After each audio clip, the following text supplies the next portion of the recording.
Hey, y'all, it's me, Dr. Lynn Daniel, coming to you. Lynn Daniel, PhD, EDS, coming to you today to say hello. How are you? It's been a while. I've been traveling. We had a holiday break in December. I went abroad and came back and lost my voice. Been recovering, been writing, submissions, all of those things, collaborating, been very busy. And so now I'm back. I want to talk to you all about the keystones of developing good habits. Like, what is the benefit of having keystone habits in your daily life? That's what we're going to talk about today. I am Lynn Daniel, PhD, EDS, the self care evangelist. I preach about the benefits of self care. Like, why should you take care of yourself? And all the varying degrees and levels of self care. This information that I use is gleaned from the isfglobal.org website. Check them out. And other resources and other uh, experts, if you will, that is available to us about self care and the importance of self care. So, I am an educator. So, let me give you my disclaimer. I am not a medical professional, I am an educator. So, everything that I share is for your educational benefit and purposes. So, take what you will, leave what you can't use, or at least take what I'm sharing with you and use it as a springboard for more research and more learning for yourself. All right, I want to share with you my article on LinkedIn that I published recently. Let's see if I can work this function. Dun dun dun. Don't looks like I'm working it right. Hold on.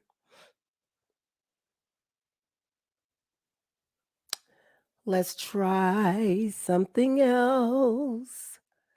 Let's try something else. So on LinkedIn, I am very active on LinkedIn. I share a lot of resources, inspiration, motivation, and knowledge about self care. And I do have a quarterly magazine called Start Healthy that is um, it's labeled with my name and my likeness, and this magazine is made specifically for me and my audience, and it focuses on self-care tips. And so on LinkedIn, I wrote an article. I have um what do you call that thing over there? A magazine? An article, yeah.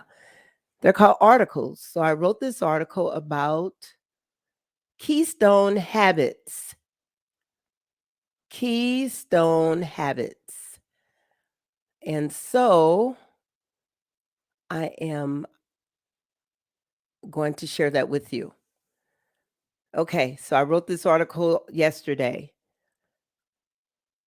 If oh, by the way, if you want a copy of my magazine, you have to ask and I will mail you a physical copy. Okay? And you can ask by DMing me on LinkedIn. So, what is a keystone habit? A keystone habit is one that helps people make other good changes in their lives. So, a keystone is just like, when you're building an arch, when you look at an arch structure, that main center stone at the very top in the center of the archway. If you remove that, that is the keystone. If you remove it, the consequences are dire for all of the other pieces of the archway because they all come tumbling down. So, keystone habits are the center anchor to set off a chain reaction of other good behaviors and habits. And my friend Martin here on LinkedIn called them like dominoes. Keystone habits are like dominoes. You hit that first one, you hit that first domino, and they all come falling down. All right, so Keystone habits can help you live a productive life. Here I have backlinks to a study on productivity, Keystone habits, productivity in employment. I use Keystone habits. Well, I have a couple of Keystone habits. I'm not going to share them because I hold them dearly to me and they really do help me. And so I just want to keep them like private, but I do want you to know I do have Keystone habits and they do help you to move forward in a more structured, thoughtful, mindful kind of way.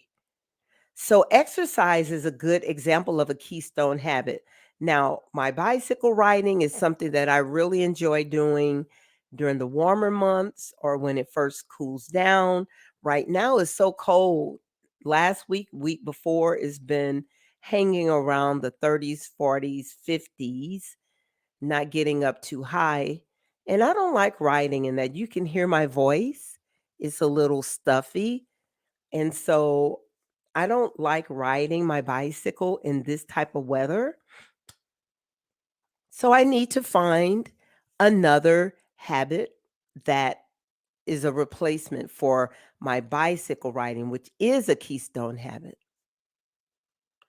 So regular exercise, regular whatever your keystone habit helps you to be more productive and feel good. So you get results because you're incorporating actions that move you forward and you get results because you feel better in your psychological mind and body. You begin to feel calmer or more focused, or you're able to think clearly. And so, keystone habits, you know? Organizations also rely on keystone habits for continuous improvement plans, for problem solving, and for developing themselves, moving forward, self assessing, and then making changes where necessary. And, organizational change is slow typically because the organization is just like a big moving vehicle that needs to slow down before it can change directions or change lanes or turn, right?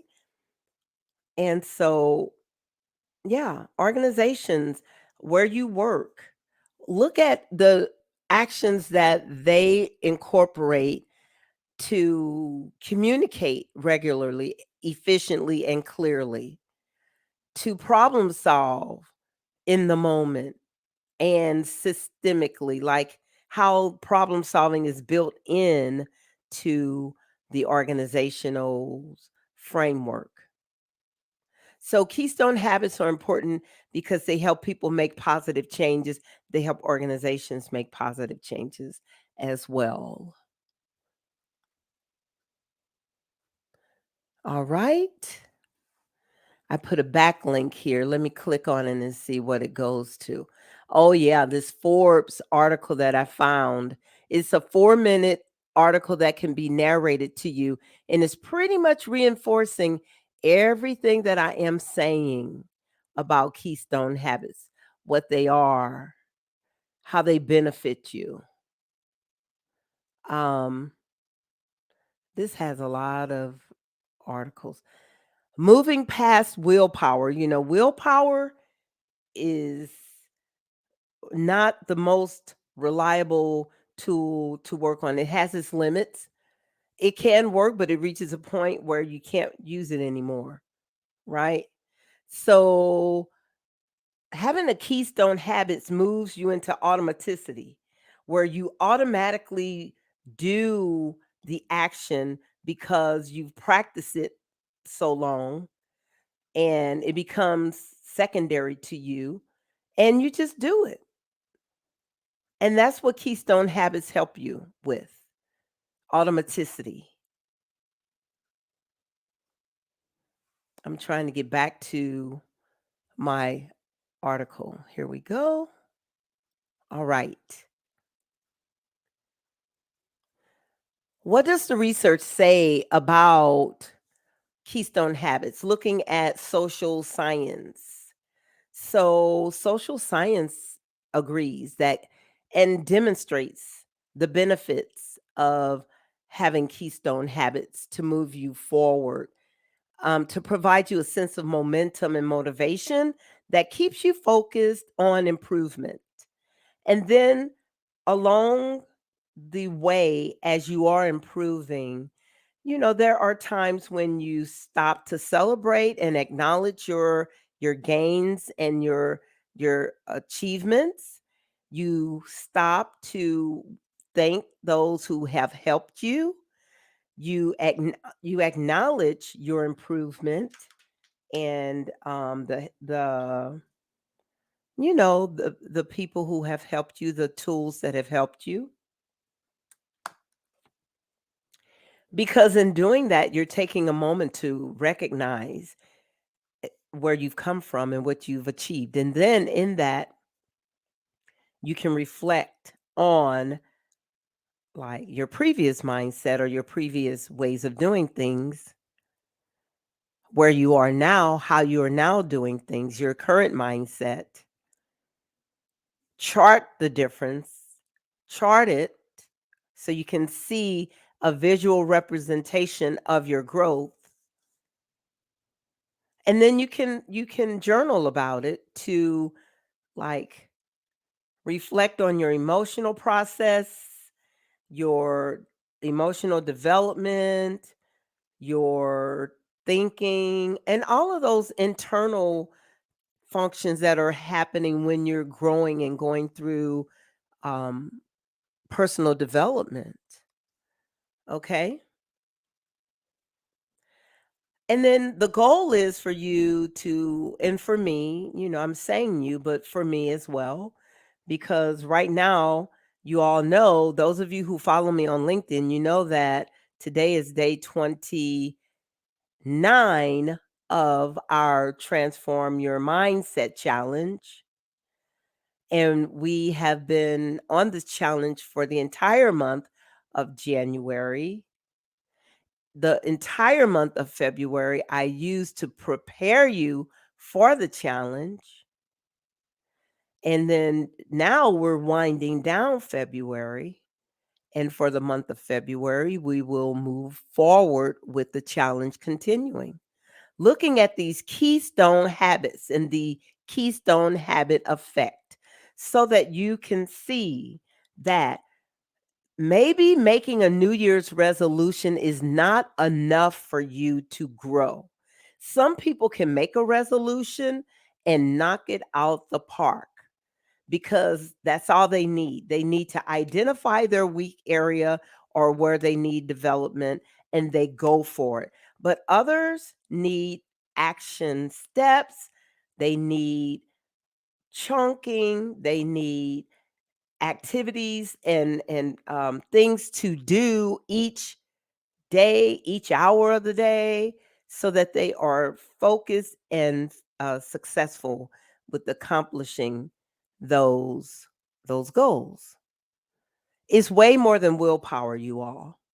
Willpower is nice, but you have to have skills because willpower can only take you so far. So, like, what I mean is, like, for instance, willpower you'll simply use your will not to eat a certain food. You'll deny yourself that food, and that's willpower. But then the desire creeps back up, and you have to deal with it again. So, another tool is you can do a delay choice. Like right now, I choose not to have that food, but I'll revisit that thought in 15 minutes, or I'll revisit that thought in 30 minutes and see if I want the food then, right? You give your mind a choice so that your mind can let go of holding on to that desire for whatever that thing is, right? That craving. So you're going beyond willpower when you do that. And that is what I would say is a benefit of the Keystone habit effect. Because if you already have Keystone habits in place where you're watching your nutrition, you're eating maybe 2 fruit a day and 5 vegetables a day, maybe that's a Keystone habit for you. But because you've identified what you need, 2 fruit and 5 vegetables, maybe your body sees a snack and thinks it wants it, or maybe it wants it, right? So your willpower can say, mm-mm, you can't have that. But that desire is not going to wane. It's going to haunt you. It's going to nag at you under the surface. But a skill is then to say, hey, right now, I choose not to have that snack, but let's revisit that in 10 to 15 minutes and see, if we still want that snack. Okay. All right. So keystone habits, I think, are very important in the personal range of living and in the organizational range. Organizations do very similar things, have caucuses, they call meetings, they have identified um points of job descriptions or identified points of negotiation and communication and that type of thing. And so those are starting points for you when you're wanting to change. Now, let's look at some researchers who have looked into keystone habits. So, in my article, I identified some resources you can check out. I love James Clear, The Atomic Habits, an easy and proven way to build good habits and break bad ones. I have that book somewhere here on my shelf. If it's not here in this room, it's in my shelf. It's on my shelf in the garage, one of my shelves out there. That is a very resourceful book. Charles Duhigg, I love him. The Power of Habit,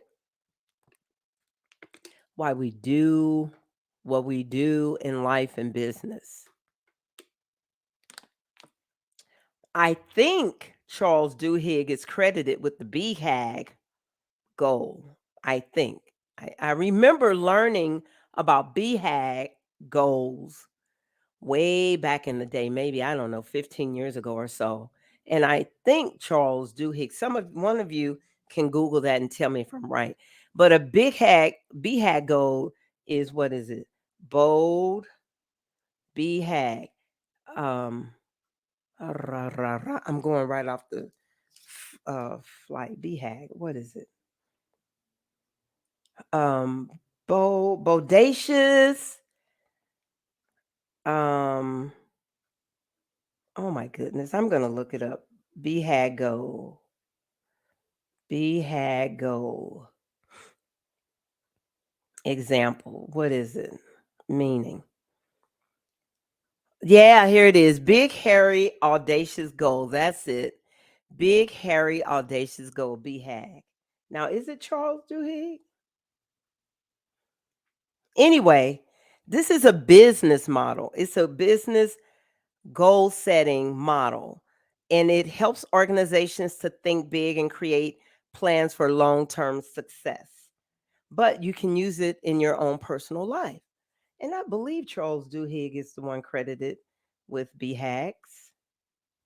But anyway, okay, so I stand corrected.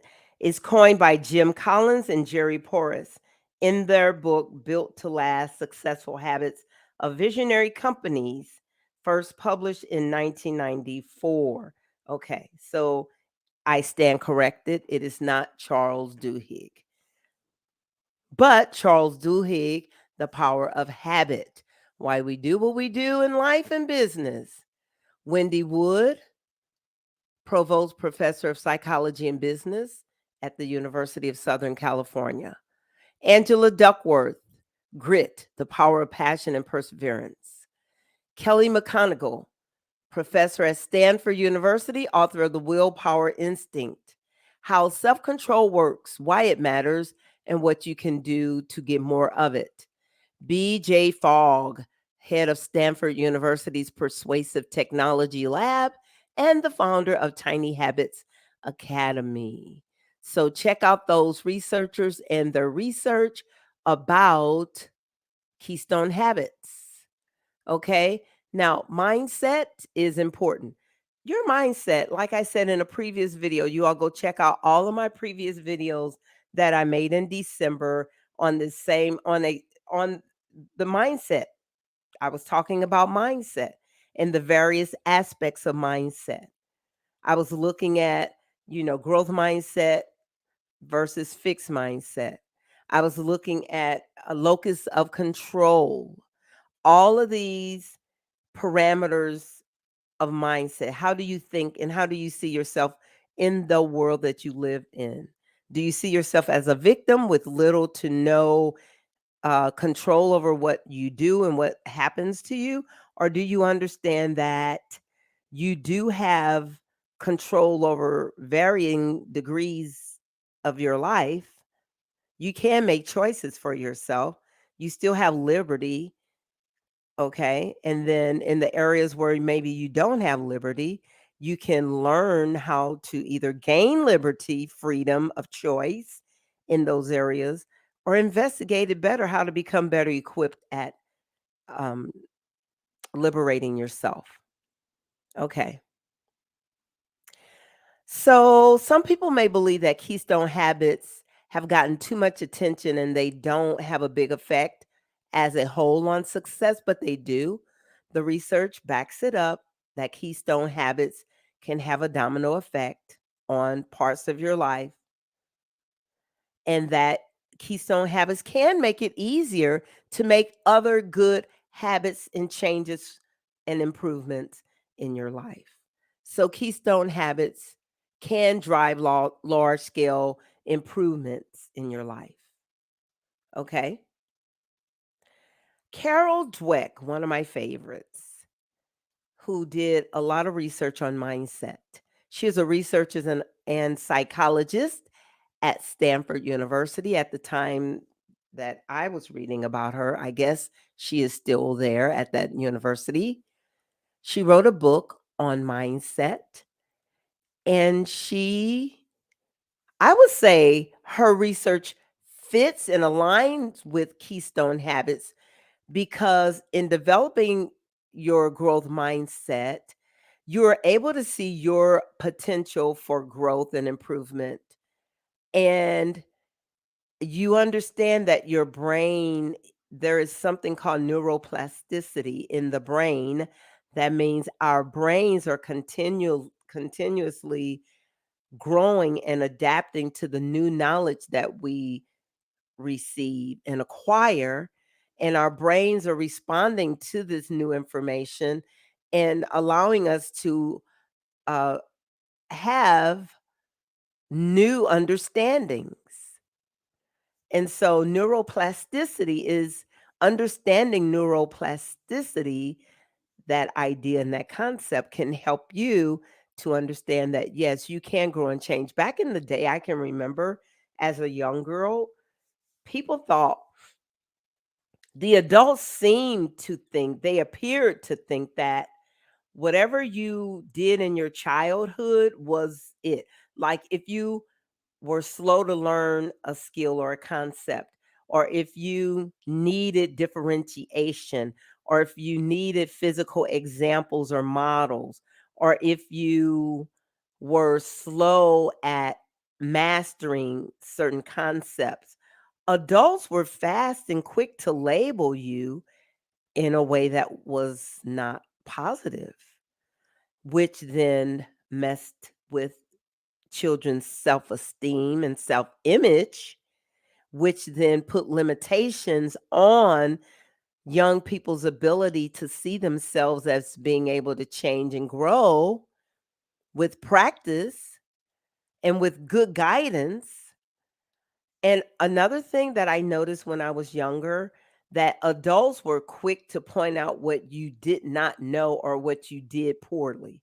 They did not teach you what it was that they thought you should know. Now, I'm speaking from my experiences. This may not align with everyone's, and I'm still speaking on mindset and keystone habits. But when you're young, your habits are formed by your environment. And so when I was younger, adults would complain about what you didn't know. They would complain about the low grades you got in math, but they didn't teach it to you. They didn't try to teach it to you. They didn't ask the math teacher to tutor you because times were kind of different back then for certain demographics. And advocating for yourself may not have been an option or a norm. So instead of advocating for the child's development in those skill areas where they were weak, parents would or adults would complain to the child about what they didn't know. So don't do that because that's not, I'm telling those adults don't do that. And I don't see a lot of adults doing that nowadays, but I'm sure there are adults who do that. But don't do that. Like if your child doesn't have a skill developed yet, then teach them the skill or both of you go learn the skill together and develop the skill set together. Okay? Okay. So, this last section here is me aligning Carol Dweck's work of mindset with the Keystone habits and seeing that they do work in parallel, they work together. Because Dweck says that having a growth mindset is one of the most important habits for success because it encourages people to take on new challenges. You're not afraid to fail. You don't worry about looking stupid. People who are afraid to fail, they're so worried about what other people are going to say about them. Those individuals are limited.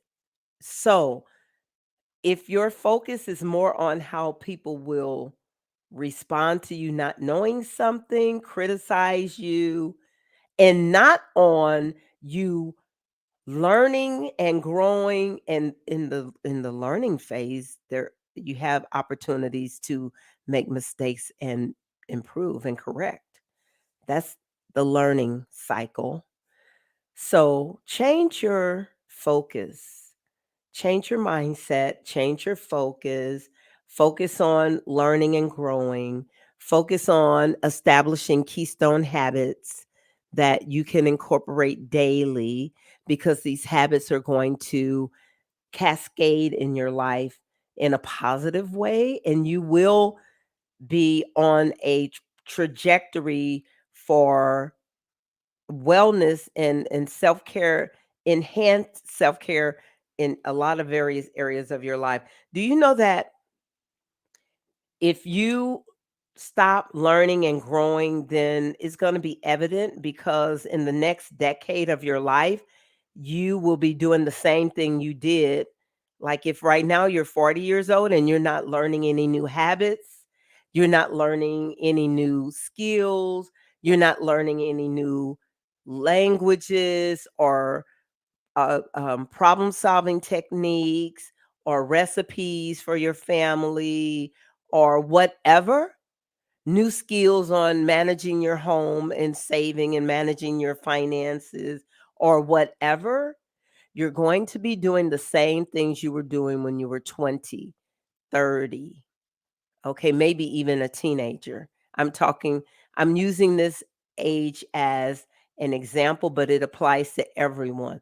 Like for me, in my where I am now in my life, I still learn because I have a plan written out for my life, which requires me to keep learning so that then as I get out of this decade of my life, I can coast into because I'm old, y'all. I'm old. Like really on the scale of age, I can say that I am old and not and it doesn't bother me because I am pretty satisfied with how I have lived my life and how people, my mentors, my family, and my friends and my colleagues, how they have contributed to my professional and personal growth and development.